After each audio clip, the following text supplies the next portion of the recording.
লাইলাতুল কদর, এই কদরের রাতটা হচ্ছে এমন রাত যেটা খায়রুম মিন আলফি শাহর, 1000 মাসের চেয়েও সেরা। 1000 মাসে অর্থাৎ 1000 মাসে হয় 83 বছর 4 মাস। রমাদানের শেষ দশকের বেজর রাত্রিগুলোতে তোমরা কদর তালাশ করো, তাহলে এই কদর সুনিশ্চিত ভাবে তোমরা পাবে। রাসূলুল্লাহ সাল্লাল্লাহু আলাইহি ওয়াসাল্লাম কদরের রাতগুলোতে কি কি ইবাদত করতেন? বিশেষভাবে 5টা কাজ রাসূল সাল্লাল্লাহু আলাইহি ওয়াসাল্লাম এই কদরের রাতে করতেন। 1 নম্বর কাজ হচ্ছে তিনি সারা রাত জেগে ইবাদত করতেন এবং পরিবারের লোকদেরকে ঘুমোতে দিতেন না, উঠিয়ে দিতেন। রমাদান মাস আসলে একটা আশা জাগানিয়া মাস। এই মাস আসলে আমাদের মধ্যে একটা উচ্ছ্বাস তৈরি হয়, একটা আবেগ তৈরি হয়, আমরা হোপফুল হয়ে উঠি। A month of hope. Ramadan কিন্তু আমাদেরকে আশা দেখায়। আমরা যখন রমাদানের বিভিন্ন রহমত বরকতের বর্ণনাগুলো শুনি, আমরা প্রত্যেকে আশাবাদী হয়ে উঠি। এবং বিশ্বাসীদের একটা বৈশিষ্ট্য হচ্ছে সবসময় আশাবাদী হওয়া, হোপলেস না হওয়া। আল্লাহ তাআলা সূরা ইউসুফে বলছেন, লা তাইয়াসু মির রাহিল্লাহ ইন্নাহু লা ইয়াইয়াসু মির রাহিল্লাহি ইল্লাল কওমুল কাফিরুন। তোমরা আল্লাহর রহমত থেকে নিরাশ হয়ে যেও না, তোমরা হোপলেস হয়ে যাও না। আল্লাহর রহমত থেকে নিরাশ শুধু তারাই হয় যারা অবিশ্বাসী, যারা কাফির। সো বিশ্বাসীরা সবসময় আশাবাদী থাকে। তো এই রমাদানুল মুবারক এটা আমাদেরকে সবসময় আশাবাদী করে, আমাদেরকে স্বপ্ন দেখায়, আমাদের হৃদয়ে আশা জাগায়। আমরা যখন রমাদান কেন্দ্রিক কথাগুলো শুনি আমরা উচ্ছ্বসিত হয়ে উঠি। যখন বলা হয় যে এই মাস আসলে একটা নফল করলে ফরজের সমান সওয়াব, তারপর এই মাসে উমরা করলে হজের সমান সওয়াব, তো এটা শুনলে মনের মধ্যে একটা আশা জাগে যে আমাদের আওয়ার রিওয়ার্ডস আর মাল্টিপ্লাইড, আমাদের যে প্রতিদানগুলো দেয়া হচ্ছে নেক কাজের, এটা অনেক বাড়ানো হচ্ছে। তারপর যখন বলা হয় যে এই মাস আসলে জান্নাত খোলা হয়, জাহান্নাম বন্ধ করা হয়, শয়তানকে শেকলবন্দি করা হয়, মনের মধ্যে একটা আশা জাগে আমাদের যে না, বাঁচার একটা আশা ফিরে পেলাম, হয়তো এই দফায় আমি বেঁচে যাব, আমার মুক্তির একটা দিশা মিলবে, হয়তো আল্লাহ তাআলা আমাকে ক্ষমা করবেন এবং এই অপরচুনিটিস গুলো কাজে লাগিয়ে আমি মুক্তি পাবো ইনশাআল্লাহ, একটা আশা জাগে। এরপর যখন আমরা শুনি যে প্রতি রাতে একজন ফেরেশতা ডাকতে থাকে, ইয়া বাগিয়াল খায়রি আকবিল ইয়া বাগিয়াশ শাররি আকসির, হে কল্যাণের পথের যাত্রী প্রসিড, আরো সামনে যাও, আরো নেক কাজ করতে থাকো। হে অকল্যাণের পথের যাত্রী স্টপ, ক্ষান্ত হও, অনেক হয়েছে, আর না, এবার থাম। এবং প্রতি রাতে ঘোষণা দেওয়া হয় যে ওয়ালিল্লাহি উতাকাউ মিনান নার ওয়া যালিকা কুল্লা লাইলা। রমজানের প্রতি রাতে অনেক মানুষকে জাহান্নামের আগুন থেকে মুক্তি দেয়া হয়। এই যে ন্যারেশনগুলো যখন আমরা শুনি আমাদের মধ্যে কি ফিলিংস আসে? আশাবাদী হয়ে ওঠেন না আপনারা নাকি? আমার কাছে তো মনে হয় যে আমরা খুব আশাবাদী হয়ে উঠি, উজ্জীবিত হয়ে উঠি, খুব এক্সাইটেড হয়ে উঠি। তো এই রমজান কিন্তু আমাদেরকে এইভাবে আশাবাদী করে তোলে। সহিহ মুসলিমের একটা বর্ণনা এসেছে যে রাসূল সাল্লাল্লাহু আলাইহি ওয়াসাল্লাম বলেন, কুল্লু আমাল ইবনি আদম ইউদাআফ ওয়াল হাসানাতু বিআশরি আমসালিহা ইলা 700 দিফ। অর্থাৎ বনি আদমের সব নেক কাজের সওয়াব বাড়াতে বাড়াতে 10 গুণ থেকে 100 গুণ থেকে 700 গুণ পর্যন্ত বাড়ানো হয়। আল্লাহ তাআলা বলেন যে ইল্লা সওম, সিয়াম ছাড়া সব নেক কাজের সওয়াব বাড়ানো হয় 10 গুণ, 100 গুণ, 700 গুণ, কিন্তু এই যে আমরা সিয়াম সাধনা করছি এটা ছাড়া। ফাইন্নাহু লি ওয়া আনা আজজি বিহি, মানে সব নেক আমলের প্রতিদান এটা লিমিটেড, হয় 10 গুণ কিংবা 100 গুণ কিংবা 700 গুণ, কিন্তু সিয়ামেরটা কত গুণ এটা আল্লাহ বলেননি, এটা আনলিমিটেড, এটা সারপ্রাইজ গিফট হিসেবে আল্লাহ রেখেছেন। আল্লাহ বলেন ফাইন্নাহু লি ওয়া আনা আজজি বিহি, কেননা সিয়াম আমার জন্য সাধন করা হয়, এর প্রতিদান আমি নিজে দেব। কি দেব এটা উল্লেখ করা হয়নি, সব নেক আমলের সওয়াবের কথা উল্লেখ করা হয়েছে, 10 গুণ, 100 গুণ, 700 গুণ, এটা পাবা ওইটা পাবা, কিন্তু ইল্লা সওম, সিয়াম ছাড়া। ফাইন্নাহু লি, কেননা এটা আমার জন্য রাখা হয়, ওয়া আনা আজজি বিহি, এর প্রতিদান আমি দেব। কি দেব আল্লাহ বলেননি, এটা যে কত বিশাল হবে, সুমহান হবে, অকল্পনীয় হবে, এটা আল্লাহ তাআলা বলেননি, সারপ্রাইজ গিফট হিসেবে রেখে দিয়েছেন। এই হাদিসের এই শেষাংশের টেক্সটটাকে একটু অন্যভাবে পড়া যায় যে ওয়া আনা উজজা বিহি, আনা আজজি বিহি মানে আমি এর প্রতিদান দেব। আবার এভাবেও পড়া যায় যে ওয়া আনা উজজা বিহি, মানে আমি নিজেই হব রোজার প্রতিদান। সব কাজ করে তারা এটা পাবে, এই নিয়ামত পাবে, জান্নাত পাবে, কিন্তু রোজার মাধ্যমে তারা আমাকে পাবে, যেহেতু আমার জন্য রাখা হয়, তারা আমাকে পাবে। এবং জান্নাতের সবচাইতে বড় নিয়ামত কিন্তু এটা।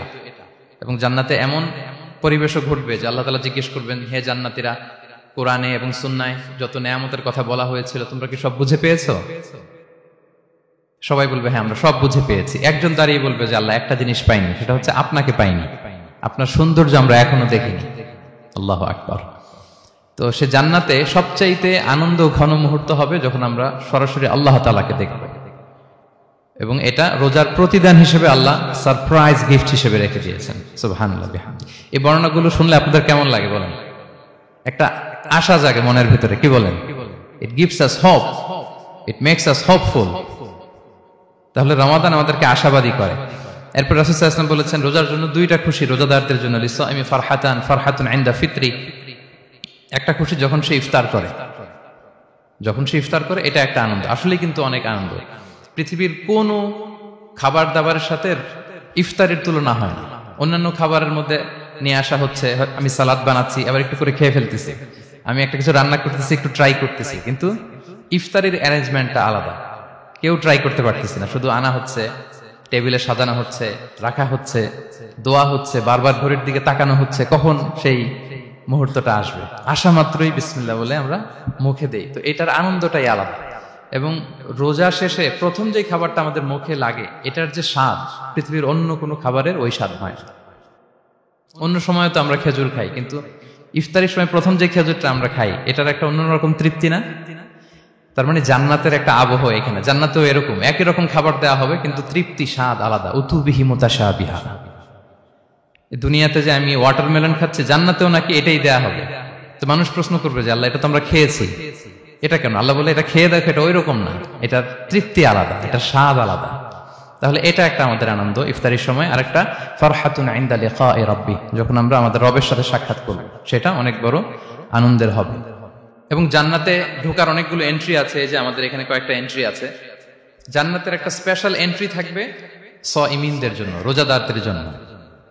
ইন্না ফিল জান্নাতি সামানিয়াতু আবওয়াব মিনহা বাব ইউসাম্মা আর-রায়্যান।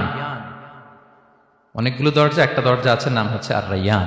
লা ইয়াদখুলুহু ইল্লা সাইমুন, রোজাদাররা ছাড়া কেউ এই রায়্যান দিয়ে ঢোকার পারমিশন পাবে না। মান দাখালাহু লাম ইয়াযমা আবাদা, একবার যে সেখান দিয়ে ঢুকবে চিরকালের জন্য তার গলা থেকে তৃষ্ণা মিটে যাবে। কি আপনারা কি একটু হোপফুল হতে পারছেন নাকি? আশাবাদী হতে পেরেছেন সবাই? তাহলে Ramadan is the month of hope. Ramadan আমাদেরকে আশাবাদী করে। সম্মানিত ভাই এবং বোনেরা, আমরা উজ্জীবিত হয়ে উঠি, আমরা স্বপ্ন দেখি, বাঁচার স্বপ্ন, আমরা মুক্তি পাওয়ার একটা আমরা প্রচেষ্টা পাই এখানে। তাহলে প্রথম কথা হচ্ছে রমাদান আসলে আমাদেরকে আশাবাদী করে তোলে। রমাদান যেমনি ভাবে আমাদেরকে আশাবাদী করে তোলে সম্মানিত দিনী ভাই এবং বোনেরা, এট দ্য সেম টাইম রমাদান কিন্তু আমাদের জন্য অনেক সতর্কতামূলক বাণী উপস্থাপন করে। মানে এটা যেমনি the month of hope, at the same time it is the month of warning. দুইটাই আছে আর কি, চেক এন্ড ব্যালেন্স। এটা যেমনি হোপ জায়গায়, আবার ওয়ার্নিংও আছে। দুইটা ওয়ার্নিং এর হাদিস শুনি। সহিহ বুখারীর বর্ণনা, রাসূল সাল্লাল্লাহু আলাইহি ওয়াসাল্লাম বলেন, মান লাম ইয়াদা কাওলা যুরি ওয়াল আমালা বিহি ফালাইসা লিল্লাহি হাজাতুন আন ইয়াদা তাআমাহু ওয়া শারাবাহু। রোজা রেখে যে ব্যক্তি মিথ্যা কথা, মিথ্যা কাজ মানে পাপ কাজ, অন্যায় কাজ ছাড়তে পারল না, তার না খেয়ে থাকা, না পান করে থাকাতে আল্লাহর কিছু যায় আসে না।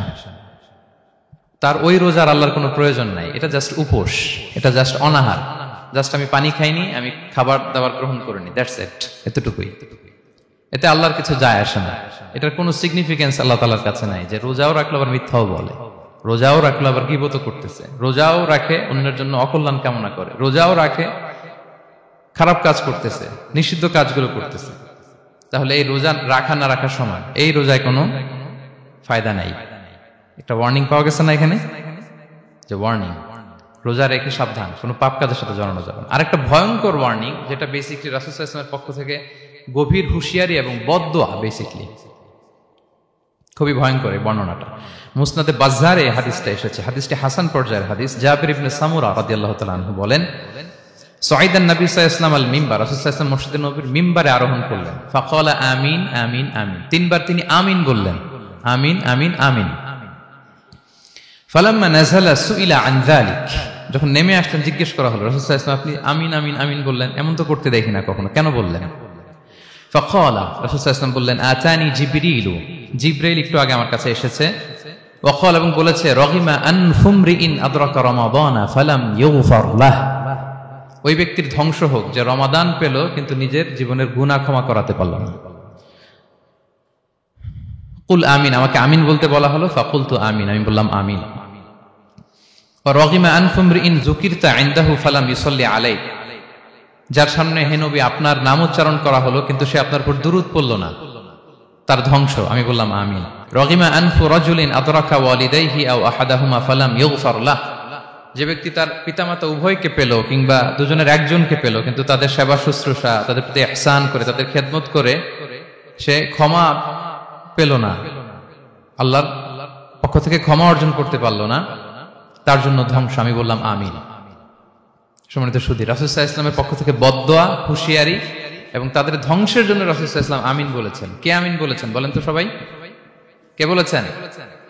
স্বয়ং রাসূলুল্লাহ সাল্লাল্লাহু আলাইহি ওয়াসাল্লাম বলেছেন আমিন।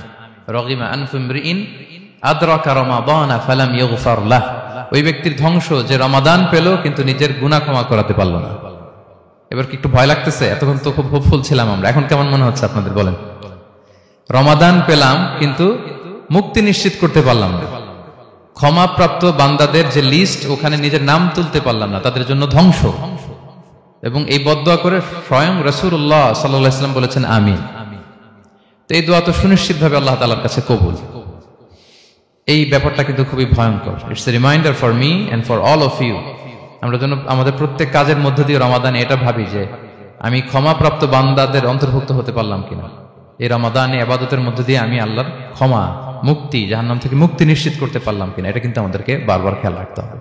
তাই রমাদান যেমনি আমাদেরকে হোপফুল বানায়, আশা দেখায়, সম্ভাবনার মাস, আশা জাগানিয়া মাস, at the same time this is the month of warning.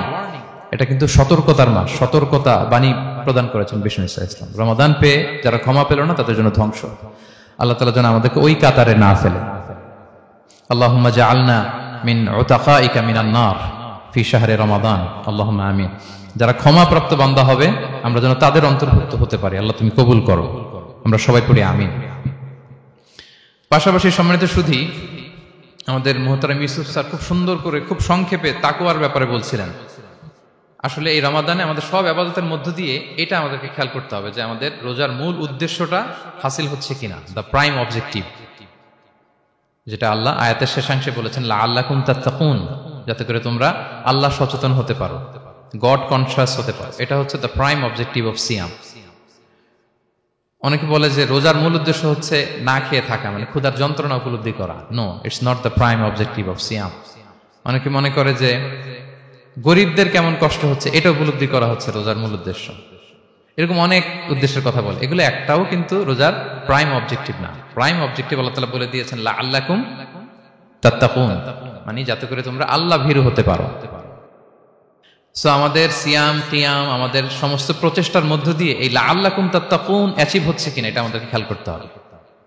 যদি অ্যাচিভ হয়, so we are on the right track, তাহলে আমরা রাইট ট্র্যাকে আছে। আর যদি দেখেন যে না, এই লাআল্লাকুম তাত্তাকুন এ সামথিং, মানে এখানে কোনো একটা সমস্যা হয়ে যাচ্ছে, লাআল্লাকুম তাত্তাকুন এই যে প্রাইম অবজেক্টিভটা, এটা হচ্ছে না আমার, আল্লাহ সচেতনতা আসতেছে না, মানে Allah is watching me, to enhance the sense that he is watching আস।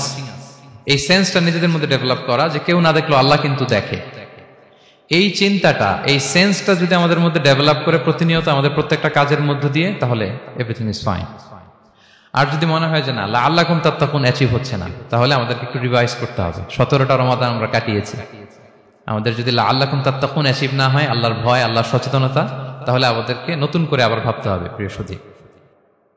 এবং এই সিয়াম আমাদেরকে সংযমী বানায়, সংযত বানায়, মানে আমরা যেন আমাদের ডিজায়ারের উপর কন্ট্রোল করতে পারি, এটা আমাদেরকে শিখায়, যেটা বছরের অন্য মাসে হয় না। অন্যান্য মাসগুলোতে আমাদের প্রবৃত্তি আমাদের উপর জিতে, আর এই রমাদানে আমরা প্রবৃত্তির উপরে জিতি। We control on our desire. অন্য মাসে আমরা খেতে মনে চায় খাই, পান করতে মনে চায় পান করি, বিবাহিতরা ফিজিক্যাল ইন্টিমেসিতে যেতে চাইলে যেতে পারে, কিন্তু রমাদানে দিনের বেলা খেতে চাচ্ছি, খাওয়া যায় না। পান করতে মনে চায়, খুবই তৃষ্ণার্ত, নো, করা যাবে না।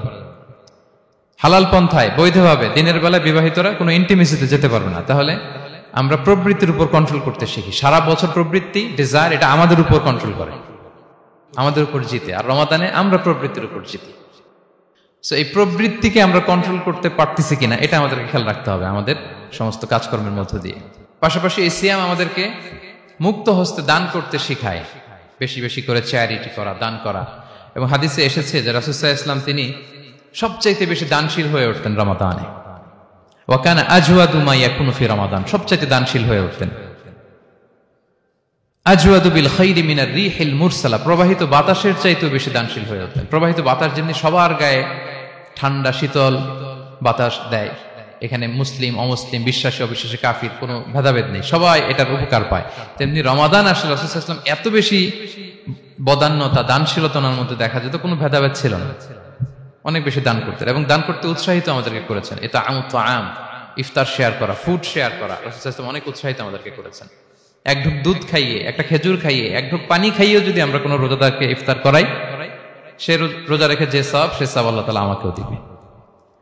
আর পরিপূর্ণ উদরপূর্তি করে ইফতার করালে রাসূলুল্লাহ সাল্লাল্লাহু আলাইহি ওয়াসাল্লাম বলেন, সেই কঠিন কিয়ামতের ময়দানে আল্লাহ তাআলা হাউজে কাউসারের পানি দিয়ে তার তৃষ্ণা দূর করবে। সুবহানাল্লাহি ওয়া বিহামদিহি।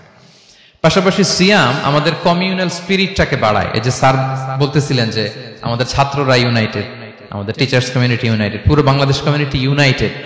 এই যে আমরা যে ইউনাইটেড, তার একটা চিত্র কিন্তু এই যে দেখা যাচ্ছে, রোজা আমাদেরকে ইউনাইটেড করে, একত্রিত করে, আমাদের একটা কমিউনাল স্পিরিট কিন্তু এই সিয়ামের মধ্যে দিয়ে দেখা যায়। পাশাপাশি এই সিয়ামের মধ্যে দিয়ে আমাদের সেলফ ট্রান্সফরমেশন ঘটে, আমরা অনেক বদ অভ্যাস থেকে কিন্তু মুক্তি পেতে পারি এই সিয়ামে। এটা আমাদেরকে খেয়াল করতে হবে। 17টা রোজা আমরা কাটিয়েছি। গবেষকরা বলেন যে মানুষের কোনো হ্যাবিট চেঞ্জ করতে 21 থেকে 30 দিন সময় লাগে। তার মানে আমাদের যে কোনো ধরনের বদ স্বভাব আমরা এই রমাদানে চেঞ্জ করতে পারি। আমাদের অনেকের স্মোকিং এর অভ্যাস আছে, এখানে হয়তো কারো নেই, কিন্তু অনেকের আছে।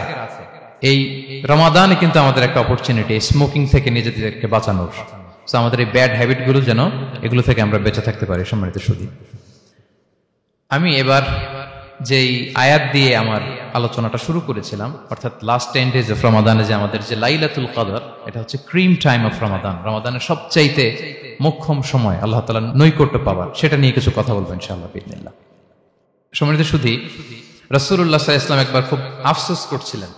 তিনি যখন শুনতে পেলেন যে বনি ইসরাইলের অনেক অনেক লোক হাজার বছর হায়াত পেত, তারা শত শত বছর ইবাদত করত, শত শত বছর তারা জিহাদ করত, তখন তিনি আফসোস করে বললেন, হায় রে, আমার শেষ সময়ের উম্মতের কি হবে?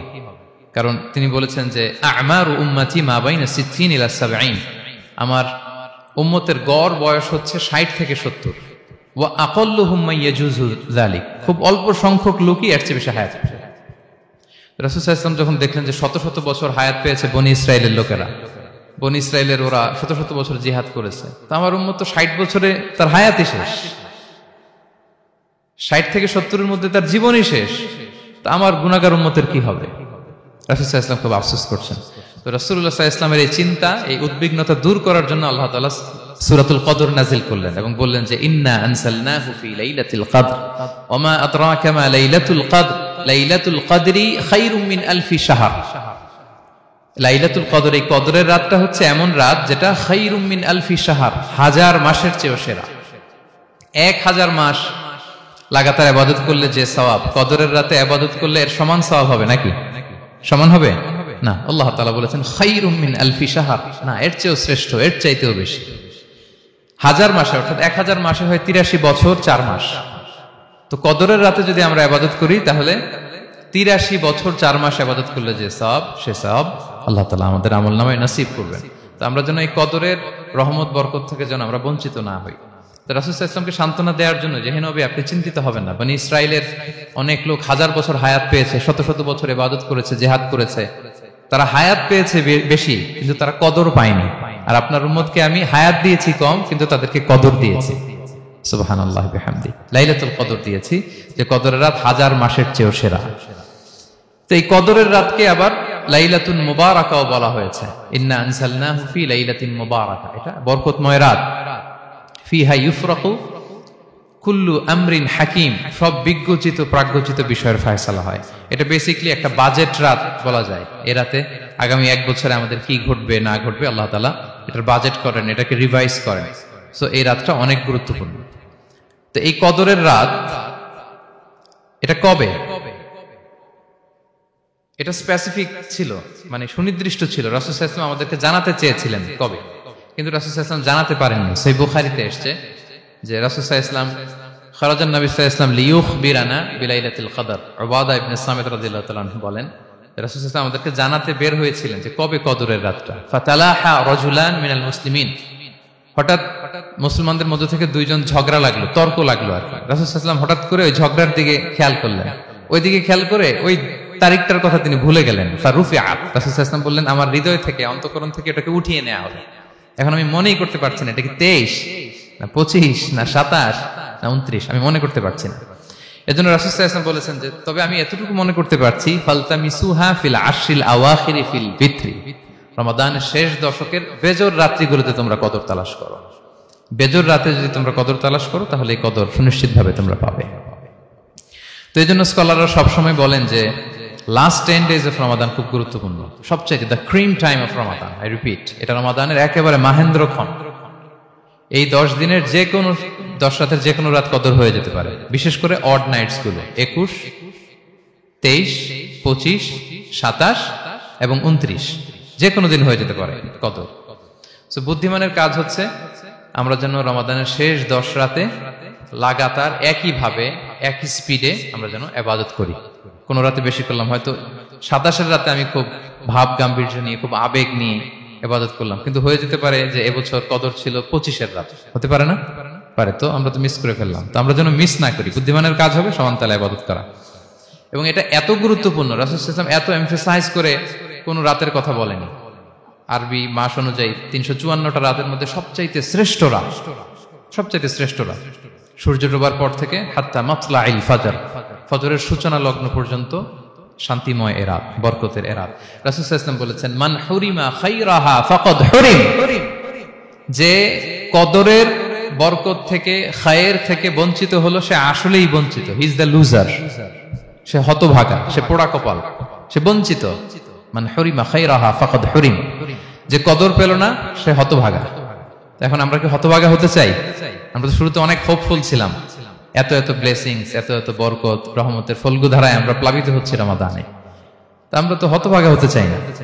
তো আমরা যেন এই শেষ 10 দিন এক তালে আন্তরিকতার সাথে ঈমান ও ইহতিসাবা আমরা যেন ইবাদত করি। সম্মানিত ভাই এবং বোনেরা, তাহলে আমরা সৌভাগ্যশীলদের অন্তর্ভুক্ত হতে চাই, হতভাগা হতে চাই না। আমরা এবার একটু শুনবো যে রাসূলুল্লাহ সাল্লাল্লাহু আলাইহি ওয়াসাল্লাম কদরের রাতগুলোতে কি কি ইবাদত করতেন। আমি খুঁজে 5টা আমলের কথা পেয়েছি বিশেষভাবে, কমন যে আমলগুলো সেগুলো তো ছিলই, বিশেষভাবে 5টা কাজ রাসূল সাল্লাল্লাহু আলাইহি ওয়াসাল্লাম কদরের রাতে করতেন। 1 নম্বর কাজ হচ্ছে তিনি সারা রাত জেগে ইবাদত করতেন এবং পরিবারের লোকদেরকে ঘুমোতে দিতেন না, উঠিয়ে দিতেন।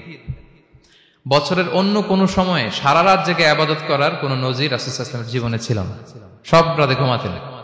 আমি জোহর বারুতে একটা কনভেনশনে the daily routine of prophet সাল্লাল্লাহু আলাইহি ওয়াসাল্লাম একটা আলোচনা করেছিলাম, যেখানে রাসূল সাল্লাল্লাহু আলাইহি ওয়াসাল্লামের দৈনন্দিন জীবনের রুটিন আলোচনা করেছিলাম। সেখানে আমরা বলেছি যে রাসূল সাল্লাল্লাহু আলাইহি ওয়াসাল্লামের দৈনন্দিন অভ্যাস ছিল তিনি এশার পরেই তাড়াতাড়ি ঘুমিয়ে পড়তেন আর মিড নাইটে উঠতেন।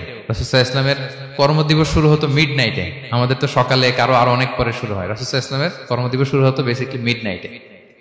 এশার পরে কথাবার্তা না বলে আগে ঘুমোতে যেতেন, মিড নাইটে উঠতেন, কিন্তু ঘুমাতেন, ঘুম ছাড়া রাত কাটাতেন না। সারা বছরের এটা ছিল যে এশার পর পরে ঘুমোতে যেতেন, except the last 10 days of Ramadan. রমাদানের শেষ 10 রাতে রাসূল সাল্লাল্লাহু আলাইহি ওয়াসাল্লাম ঘুমাতেন না। এই 10 দিনের ব্যাপারেই পাওয়া যায় সারা রাত জেগে তিনি ইবাদত করতেন। আম্মা জান আয়েশা রাদিয়াল্লাহু তাআলা আনহা বলেন ইযা দাখালাল আশরু আহিয়াল লাইলা ওয়া আইখাযা আহলা ওয়া জাদ্দা ওয়া শাদ্দাল মিজার। রমাদানের শেষ দশক যখন আসতো রাসূল সাল্লাল্লাহু আলাইহি ওয়াসাল্লাম সারা রাত জেগে ইবাদত করতেন, পরিবারের সদস্যদেরকে জাগিয়ে তুলতেন, স্ত্রীদের ঘুমাতে দিতেন না, জাগিয়ে তুলতেন। ফাতেমা রাদিয়াল্লাহু তাআলা আনহার ঘর পাশেই ছিল, তাদেরকে যে জাগাতেন এবং নিজে সারা রাত ইবাদত করতেনই। জাদ্দা ওয়া শাদ্দাল মিজার, খুবই বলিষ্ঠ ভাবে, খুব মজবুত ভাবে কোমরে গামছা বেঁধে নামার একটা এক্সপ্রেশন এখানে দেওয়া হয়েছে। মিজার, ইজহার মানে হচ্ছে বাংলা করলে হয় লুঙ্গি। লুঙ্গি আমরা যখন খুব শক্ত কোনো কাজ করতে যাই তখন তারা কি করে, খুব টাইট করে লুঙ্গিটা বাঁধে। তার মানে বোঝানো হচ্ছে রাসূল সাল্লাল্লাহু আলাইহি ওয়াসাল্লাম কোমরে ভালো করে লুঙ্গি বেঁধে বা গামছা বেঁধে আটগাট বেঁধে নামতেন শেষ 10 দিনের জন্য। এই সময় তিনি মানে কাউকে কেমন যেন চিনতেন না, সবসময় ইবাদতে মগ্ন থাকতেন। এটা আমরা করতে পারি যে শেষ 10 দিনে, আর যেহেতু 3 দিন বাকি, আমরা একটা স্পেশাল প্ল্যান করতে পারি যে আমরা আমাদের সর্বোচ্চটুকু উজাড় করে দিয়ে লাস্ট 10 days অফ রমাদানের এই বরকত আমরা হাসিল করব, এটা যেন আমাদের মিস না হয়। তাহলে এটা আমরা একটা পেলাম। 2 নাম্বার হচ্ছে ইতিকাফ করা। রাসূলুল্লাহ সাল্লাল্লাহু আলাইহি ওয়াসাল্লাম রমাদানের শেষ 10 দিন ইতিকাফ করতেন। আমাদের আয়েশা রাদিয়াল্লাহু তাআলা আনহা বলেন কানা ইয়াতাকিফুল আশরাল আওয়াখির মিন রমাদান। রমাদানের শেষ দশকে তিনি ইতিকাফ করতেন হাত্তা তাওয়াফাহুল্লাহ, ওনার ইন্তেকালের আগ পর্যন্ত এই অভ্যাসটাই তিনি জারি রেখেছেন। সুম্মা আতাকাফা আজওয়াজুহু মিন বাদে, তারপরে ওনার স্ত্রীরা ইতিকাফ করেছেন। আরেক বর্ণনা এসেছে ইয়াতাকিফু কুল্লা রমাদান 10 আইয়াম, প্রতি রমাদানে তিনি 10 দিন ইতিকাফ করেছেন। কিন্তু যেই বছর তিনি ইন্তেকাল করবেন সে বছর তিনি 20 দিন ইতিকাফ করেছিলেন। প্রতি রমাদানে 10 দিন, আর যে বছর ইন্তেকাল করবেন সে বছর কয় দিন? 20 দিন তিনি ইতিকাফ করেছিলেন মসজিদে নববীতে। তাহলে আমরা এই রমাদানের শেষ দশকে এটা করতে পারি। 2 নম্বর পয়েন্ট হচ্ছে ইতিকাফ করা। যারা আমরা করিনি তারা আমরা ইতিকাফ করতে পারি। আমাদের আইআইএম এর মসজিদ এটা ইতিকাফের জন্য একটা উর্বর জায়গা। আমরা যখন এই ক্যাম্পাসে ছিলাম তখন দেখেছি যে এখানকার ইতিকাফের পরিবেশ যে এত সুন্দর এটা কল্পনাই করা যায় না। অসাধারণ পরিবেশ। আপনি যদি ইতিকাফ নাও করেন, রাত 2টা বা 3টার দিকে সেন্ট্রাল মস্কে এসে বসে থাকলেও হবে। রাত 2টা 3টার দিকে এসে বসে থাকলে দেখবেন যে কেউ সেজদায় পড়ে কান্না করতেছে, কেউ হালাকা করতেছে, কেউ তাসবিহ পড়তেছে, কেউ কোরআন তেলাওয়াত করতেছে। মানে এত সুন্দর পরিবেশ, ওটা দেখলেই আপনার ইবাদত করতে মন চাইবে। তো আমরা যেন ইতিকাফ করার চেষ্টা করি। ইতিকাফ করতে না পারলে শেষ দশকের রাতগুলো যেন মসজিদে কাটানোর চেষ্টা করি, তা না পারলেও বাসায় যেন এই রাতগুলো আমরা মিস না করি। বিশেষ করে সেন্ট্রাল মস্কে তো অসাধারণ পরিবেশ, এটা হাইলি রেকমেন্ডেড। ইফ পসিবল আপনারা আসবেন, এখানে ইবাদতের চমৎকার পরিবেশ থাকে। 3 নাম্বার হচ্ছে রাসূল সাল্লাল্লাহু আলাইহি ওয়াসাল্লাম এবং জিবরাইল আলাইহিস সালাম যৌথভাবে কোরআন রিভিশন করতেন। খুব ইন্টারেস্টিং। সারা বছর যেটা নাজিল হতো, রমাদানে জিবরাইল আলাইহিস সালাম রাসূল সাল্লাল্লাহু আলাইহি ওয়াসাল্লামকে শোনাতেন, রাসূল সাল্লাল্লাহু আলাইহি ওয়াসাল্লাম আবার জিবরাইল আলাইহিস সালামকে শোনাতেন। সহিহ বুখারীর বর্ণনা, কানা জিবরিলু ইয়ালকাহু ফি কুল্লি লাইলাতিন মিন রমাদান ফায়ুদারিসুহুল কুরআন। প্রতি রমাদানের প্রতি রাতে এসে রাসূল সাল্লাল্লাহু আলাইহি ওয়াসাল্লামের সাথে কোরআন মুদারাসা করতেন। সহিহ মুসলিমের বর্ণনায়, আন্না জিবরিল কানা ইউআরিদুহু বিল কুরআন কুল্লা আমিন মাররা। প্রতি বছর রমাদানে একবার শোনাতেন বা শুনিয়েছেন। যে বছর তিনি ইন্তেকাল করবেন তিনি 2 বার শুনিয়েছিলেন। আরাদা ইউআরিদু, মানে এটা ফ্রম বোথ সাইড। আরবি শব্দটা এমন যে জিবরাইল আলাইহিস সালাম শোনাতেন, এরপর রাসূল সাল্লাল্লাহু আলাইহি ওয়াসাল্লাম জিবরাইল আলাইহিস সালামকে শোনাতেন। কোরআন রিভিশন করা। তো এই শেষ দশকের রাতগুলোতে আমরা যেন বেশি বেশি কোরআন পড়ি। কোরআন তেলাওয়াত, কোরআনিক রিসাইটেশন হতে পারে, কোরআনের অর্থ পড়া হতে পারে, তাদাব্বুরে কোরআন হতে পারে, কোরআনের হালাকায় জয়েন করা হতে পারে। ইন ইটস এনি ফর্ম আমরা যেন কোরআনের সাথে অ্যাটাচমেন্টটা বাড়াই লাস্ট 10 ডেজ অফ রমাদানে। 4 নাম্বার, কিয়ামুল লাইল করা। রাসূল সাল্লাল্লাহু আলাইহি ওয়াসাল্লাম কিয়ামুল লাইল করতেন। এবং কিয়ামুল লাইল শব্দটাকে রাসূল সাল্লাল্লাহু আলাইহি ওয়াসাল্লাম কদরের সাথে জুড়ে দিয়েছেন। সহিহ বুখারীর বর্ণনায় তিনি বলেছেন, মান কামা লাইলাতাল কদরি ঈমানা ওয়া ইহতিসাবা গুফিরা লাহু মা তাকাদ্দামা মিন যামবি। কদরের রাতে যে কিয়ামুল লাইল করে বিশ্বাস নিয়ে এবং নাজাতের প্রত্যাশা নিয়ে, তার পূর্বের সমস্ত গুনাহ আল্লাহ তাআলা ক্ষমা করে দিবেন। তাহলে কিয়ামুল লাইলটা রাসূল সাল্লাল্লাহু আলাইহি ওয়াসাল্লাম বিশেষভাবে কদরের রাতের সাথে সম্পৃক্ত করেছেন। আমরা যেন প্রতি রাতে কিয়ামুল লাইল করি, লম্বা সময় যেন দাঁড়িয়ে থাকি, লম্বা সময় কোরআনিক রিসাইটেশন করি দাঁড়িয়ে থেকে, লম্বা সময় রুকু, লম্বা সময় সিজদা, স্পেশালি সিজদা। আখরাবু মা ইয়াকুনুল আবদু মির রাব্বিহি ওয়া হুয়া সাজিদ ফাআকসিরু ফিহি দুআ। বান্দা যখন সিজদায় থাকে আল্লাহ সবচেয়ে কাছে থাকে। তো আমরা তো আল্লাহর সবচেয়ে কাছে যেতে চাই এই ক্রিম টাইমটাতে, কি বলেন? আমরা যেন লম্বা সময় সিজদাতে থাকি। কিন্তু আমাদের অনেকের যেটা হয়, নামাজে তাড়াহুড়ো, অনেকের সব ব্যস্ততা যখন নামাজে দাঁড়াই এরকম হয়ে যায়। রাসূল সাল্লাল্লাহু আলাইহি ওয়াসাল্লামের সালাত যদি আমরা খেয়াল করি, বিশেষ করে কিয়ামুল লাইলে এত যে সুন্দর ছিল। আম্মা জান আয়েশা রাদিয়াল্লাহু তাআলা আনহাকে জিজ্ঞেস করা হয়েছিল যে, হে আম্মা জান, রাসূল সাল্লাল্লাহু আলাইহি ওয়াসাল্লামের কিয়ামুল লাইল কেমন ছিল, কিভাবে কিয়ামুল লাইল করতেন? আম্মা জান আয়েশা, দেখেন ওনার এক্সপ্রেশনটা কত সুন্দর। তিনি বলেছেন, ফালা তাসআল আন হুসনিহিন্না ওয়া তুলিহিন্না। রাসূল সাল্লাল্লাহু আলাইহি ওয়াসাল্লামের কিয়াম যে কত সুন্দর ছিল, কত লম্বা ছিল, আমায় জিজ্ঞেস করো না, আমি বলতে পারবো না। আমরা অনেক সময় যখন খুব বেশি চমৎকার কিছু হয় তো আমরা কি বলি, ভাই এত সুন্দর ছিল, আমি বোঝাতে পারবো না। এরকম বলি না যে এত অসাধারণ, আমি বলে বোঝাতে পারবো না। বাংলাতেও কিন্তু আমরা বলি এত চমৎকার, বলে বোঝাতে পারবো না, শব্দের বুননে, ভাষার বুননে আমি ফুটিয়ে তুলতে পারবো না। তো আমাদের আয়েশা এটাই বলেছিলেন, ফালা তাসআল আন হুসনিহিন্না ওয়া তুলিহিন্না। রাসূল সাল্লাল্লাহু আলাইহি ওয়াসাল্লামের রাতের নামাজ কিয়ামুল লাইল যে কত সুন্দর ছিল, কত দীর্ঘ ছিল, লম্বা ছিল, আমায় জিজ্ঞেস করো না, আমি বলে বোঝাতে পারবো না। সুবহানাল্লাহি ওয়া বিহামদি। আমরা যেন লম্বা সময় কিয়ামুল লাইল করি। আমাদের আয়েশা রাদিয়াল্লাহু তাআলা আনহা আরো বলেন, কানা ইয়াকুমু মিনাল লাইলি হাত্তা তাতাফাত্তারা কদামা। এত দীর্ঘ সময় দাঁড়িয়ে থাকতেন, থাকতে থাকতে ওনার পা ফুলে যেত, পা দুটো ফুলে যেত। আপনিও দীর্ঘ সময় দাঁড়িয়ে দেখেন যে পায়ে ঝিম ধরে যাবে, পা ফুলে যাবে, এটা করতেন রাসূল সাল্লাল্লাহু আলাইহি ওয়াসাল্লাম। তো আম্মা জান আয়েশা বলেন, ইয়া রাসূলুল্লাহ লিমা তাসনাউ হাযা ওয়া ক্বাদ গুফিরা লাকা মা তাকাদ্দামা মিন যামবিকা মা তাআখার। আপনি এত কষ্ট কেন সহ্য করেন নিজের দেহের উপরে? আপনার তো আগের পরের সব গুনাহই মাফ। আদতে তো রাসূল সাল্লাল্লাহু আলাইহি ওয়াসাল্লামের গুনাহই নেই, তিনি নিষ্পাপ। এত কষ্ট কেন করেন? আপনার আগের পরের সবই তো মাফ করে দেয়া হয়েছে, কেন করেন? রাসূল সাল্লাল্লাহু আলাইহি ওয়াসাল্লাম উত্তর করেছেন, আফালা উহিব্বু আন আকুনা আবদান শাকুরা।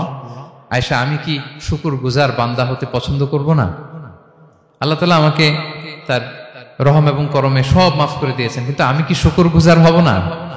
আমি কি আমার রোলটা প্লে করব না? আমি কি নিজেকে সঁপে দেব না আল্লাহ তাআলার কাছে জায়নামাজে? তো এটা ছিল সংক্ষেপে রাসূল সাল্লাল্লাহু আলাইহি ওয়াসাল্লামের কিয়ামুল লাইলের ধরন। এভাবে তিনি দীর্ঘ সময় কিয়ামুল লাইল করতেন। আমরা যেন এটা করি। সেন্ট্রাল মস্কে কিয়ামুল লাইল এবছরও নিশ্চয়ই হচ্ছে, আমরা যেন অংশগ্রহণ করি। 5 নম্বরে রাসূল সাল্লাল্লাহু আলাইহি ওয়াসাল্লাম দোয়া করতেন। এই কদরের রাতগুলোতে খুব বেশি বেশি দোয়া করতেন। দোয়া নিয়ে আমরা একটা জুমার খুতবা দিয়েছিলাম, সেখানে আমরা বলেছিলাম যে দোয়া হতে হবে খুব আন্তরিক দোয়া, রোবোটিক দোয়া যেন না হয়। আপনার আবেগ, ভালোবাসা, মনের মাধুরী মিশিয়ে, চোখের পানি মিশিয়ে, অশ্রু সিক্ত করে এই দোয়াটা করতে হবে, তাহলে সে দোয়া আল্লাহর কাছে কবুল হবে। আমরা যেন আমাদের ভাব, আবেগ সব ঢেলে দিতে পারি আমাদের দোয়াতে, আমাদের সিজদায়, আমাদের কিয়ামুল লাইলে।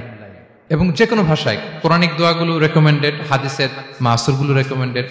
তাছাড়া আপনার নিজের ভাষায় আপনার কি চাওয়া, আপনার কি আকাঙ্ক্ষা, আপনার মনের কষ্ট, যাতনা সবকিছু আপনি আল্লাহ তাআলার কাছে পেশ করুন। এবং আম্মা জান আয়েশা জিজ্ঞেস করেছিলেন, ইয়া রাসূলুল্লাহ, আমি যদি কদর পেয়ে যাই আমি কি বলবো এই রাতে? মা আদউ, কি দোয়া করব? রাসূল সাল্লাল্লাহু আলাইহি ওয়াসাল্লাম বললেন, তাকুলিন, আয়েশা তুমি বলবে, আল্লাহুম্মা ইন্নাকা আফুউন তুহিব্বুল আফওয়া ফাআফু আন্নী। আয়েশা তুমি যদি কদরের রাত পেয়ে যাও এটা বলবে, হে আল্লাহ আপনি ক্ষমাশীল, আল্লাহ আপনি ক্ষমাকে পছন্দ করেন, আল্লাহ তাই আপনি আমায় ক্ষমা করেন। হে আল্লাহ আপনি ক্ষমাশীল, আপনি ক্ষমাকে পছন্দ করেন, আল্লাহ আপনি আমাকে ক্ষমা করেন। এই দোয়াটা আমরা যেন বেশি বেশি করি। আমার সাথে সাথে সবাই একটু পড়ুন মেহেরবানি করে, আল্লাহুম্মা ইন্নাকা আফুউন তুহিব্বুল আফওয়া ফাআফু আন্নী। আল্লাহুম্মা ইন্নাকা আফুউন তুহিব্বুল আফওয়া ফাআফু আন্নী। হে আল্লাহ আপনি ক্ষমাশীল, আপনি ক্ষমা করাকে পছন্দ করেন, আল্লাহ আমাকে ক্ষমা করেন। আমরা আমাদের নিজেদের ভাষায় অনেক দোয়া করতে পারবো, কিন্তু রাসূল সাল্লাল্লাহু আলাইহি ওয়াসাল্লামের শেখানো দোয়াগুলো এটা হচ্ছে মানে very precise in wording but comprehensive in meaning. এটার অর্থ, এটার আবেদন এটা অনেক বেশি। আমি অনেক 10টা-20টা বাক্য বলে এত সুন্দর কথা মিলাতে পারবো না। রাসূল সাল্লাল্লাহু আলাইহি ওয়াসাল্লাম যেটা শিখিয়ে দিয়েছেন, আগে আল্লাহর প্রশংসা করলাম, আল্লাহ আপনি ক্ষমাশীল, আবারও প্রশংসা, আল্লাহ আপনি তো ক্ষমা করাকে পছন্দ করেন। যেটা আপনি পছন্দ করেন না ওইটা তো চাচ্ছি না, যেটা আপনার পছন্দ, যেটা আপনি করতে ভালোবাসেন, গাফিরিয যামবি ওয়া কাবিলিত তাওব, আপনি ক্ষমা করাকে পছন্দ করেন, তওবা কবুলকে আপনি পছন্দ করেন, তো সেটাই তো চাচ্ছি আপনার কাছে, আপনি আমার তওবা কবুল করুন, আল্লাহ আপনি আমাকে ক্ষমা করুন। সো এই দোয়াটা প্রত্যেক রাতে যেন আমরা বেশি বেশি করি সম্মানিত সুধী। এবং এই যে রিমাইন্ডারগুলো শুনলাম, এটা রমাদানের পরেও যেন আমরা অব্যাহত রাখি। আমরা নাম দিয়েছি যে gear up for a great Ramadan. আমাদের ইবাদতের যে ধারাবাহিকতা, এই গতিটাকে আরেকটু গিয়ার আপ করা, আরেকটু পুশ করা নিজেকে, আরেকটু এক্সট্রা ড্রাইভ দেওয়া এই শেষ মুহূর্তে। মাত্র 13টি দিন আমাদের হাতে আছে, আমরা যেন আরেকটু এফোর্ট দেই, আমরা যেন আরেকটু ড্রাইভ দেই, যাতে করে আমরা আল্লাহ তাআলার আরো নিকটবর্তী হতে পারি। এবং এই রমাদানে আমরা যা শিখলাম, যেটা করলাম, এটার ইম্প্যাক্ট যেন রমাদানের পরেও আমাদের মধ্যে থাকে। আমাদের অনেকের এটা হয় যে রমাদানে আবেগে অনেক আলোচনা শুনে, ক্ষমার মাস এটা জেনে এত ইবাদত, রমাদান নাই ইবাদতও নাই, এরকম হয়ে যায়। এটা যেন না হয়, বরং এটার একটা পরশ যেন আমাদের হোল দ্য ইয়ার লং থাকে। আরব শায়েখরা বলেন যে কুন রব্বানি লা তাকুন রমাদানি, রব্বানি হও, রমাদানি হও না। মানে রমাদান আসছে, তুমি রমাদান কেন্দ্রিক ইবাদত নিয়ে অনেক উচ্ছ্বাস, কিন্তু রমাদান শেষ ইবাদত শেষ, এমনটা যেন না হয়। রমাদানের পরেও সে মেহেরবান আল্লাহ তাআলা কিন্তু আমাদের জন্য আছেন। তিনি প্রতি রাতে শেষ রাতে নেমে আসেন, এসে ডাকতে থাকেন, কার ক্ষমা লাগবে ক্ষমা চাও, ক্ষমা করব। কে বিপদে পড়েছ বলো, আমি উদ্ধার করব। তো তিনি আরশের উপর থেকে প্রথম আসমানে নেমে আসলেন দেওয়ার জন্য। আমি ঘুম থেকে জাগতে পারলাম না, নেয়ার জন্য। এটা হইল প্রাইম মিনিস্টার আনোয়ার ইব্রাহিম আমাকে একটা অ্যাওয়ার্ড দিবে, লেটস সে হোটেল ইন্টারকন্টিনেন্টাল, উনি এসে বসে আছে, বাট আমি যেতে পারি নাই। এটা হয় না। আল্লাহ তাআলা প্রতি রাতে শেষ রাতে এসে বলেন কার কি লাগবে দাও। তিনি নেমে আসেন বা বিশেষ মনোনিবেশ করেন প্রথম আসমানে এসে, কিন্তু আমরা যে নিব সেই সময়টুকুন আমাদের হয় না। আমরা এতটা গাফেল যেন না হই, আমরা যেন একটু পুশ করি। বড় কিছু পেতে হলে নিজেকে পুশ করতে হয়, এক্সট্রা একটা ড্রাইভ দিতে হয়। সম্মানিত শুধু 17টা দিন কি করলাম একটু রিভাইজ করি, যোগ বিয়োগ করি নিজের সাথে নিজে, যে প্ল্যানটা নিয়ে রমাদান শুরু করলাম ওইরকম কিয়ামুল লাইল করতে পারলাম কিনা, ওইরকম চ্যারিটি করতে পারলাম কিনা, রেসাইটেশন করতে পারলাম কিনা, একটু যেন নিজের সাথে নিজে বোঝাপড়া করি, একটু যেন রিভাইজ করি এবং নিজেকে যেন একটু পুশ করি। সম্মানিত শুধু এই ছিল সংক্ষিপ্ত আলোচনা। আমি 30 সেকেন্ডসে পুরো আলোচনাটা আবার একটু যারা পরে এসেছেন একটু রিভাইজ করে নেই। আমি শুরুতে এভাবে শুরু করেছিলাম যে রমাদান এটা হচ্ছে it's a month of hope, এটা আশা জাগা নিয়ে একটা মাস। এই মাসের যে রহমত বরকতের যত যত হাদিস কোরআনের আয়াতগুলো আমরা বলেছি, এগুলো শুনলে আমাদের মধ্যে একটা আশা জাগে, আশাবাদী হয়ে উঠি যে আমার এই মাস আমার মুক্তির মাস, আমি মুক্তি পাবো। কিন্তু at the same time it's a month of warning, এটা আবার সতর্কতার মাস। রাসূলুল্লাহ সাল্লাল্লাহু আলাইহি ওয়াসাল্লাম বলেছেন রোজা রেখে যে মিথ্যা ছাড়লো না, পাপ ছাড়লো না, তার ধ্বংস। আবার 3 বার তিনি আমিন বলেছেন।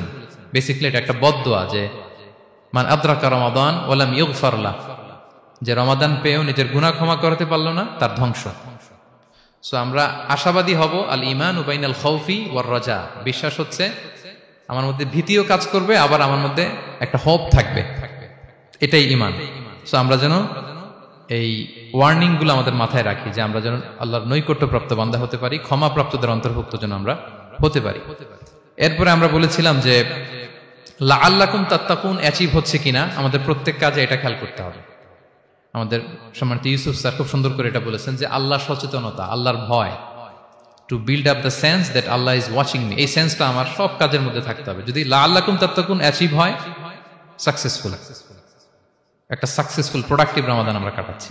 আর যদি লাআল্লাকুম তাত্তাকুনের সমস্যা, তার মানে we have to revise hour schedule, যাতে করে আল্লাহর এই সচেতনতা আমরা বিল্ড আপ করতে পারি। এরপর আমরা বলেছি যে আমরা সংযমটা যাতে এনশিওর করি, রমাদানের যে সংযম, নিজের প্রবৃত্তির উপর আমরা বিজয় লাভ করি। সারা বছর প্রবৃত্তি জিতে, রমাদানে আমরা জিতি।